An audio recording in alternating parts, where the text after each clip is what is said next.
Casi 900 millones de personas no tienen acceso al agua potable y más de 2.600 millones no disponen de sistemas adecuados de saneamiento de aguas residuales.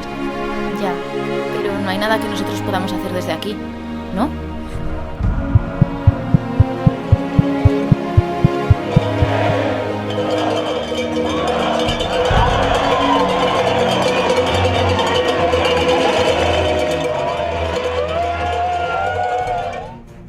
Describiría la experiencia del Treewalker como muy bonita pero muy dura. Al final, durante las 29 horas que tardamos en acabar los 100 kilómetros, tienes momentos buenos, momentos peores en los que estás llevando al límite tu cabeza y tu cuerpo, ¿no? Y no solo eso, sino que encima tus compañeros, que son tus amigos, también están pasando momentos malos, ¿no? Entonces, compaginar todo eso es muy complicado y se puede llegar a hacer duro.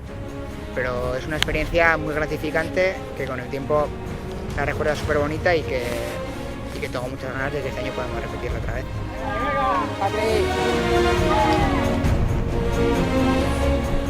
Además de prepararnos físicamente, tuvimos que recaudar los 1.500 euros de donativos. Para ello llevamos a cabo diferentes iniciativas como un festival solidario de baile. También vendimos camisetas, kilómetros e hicimos un sorteo de Navidad. Estas y muchas otras iniciativas las estamos llevando a cabo también este año.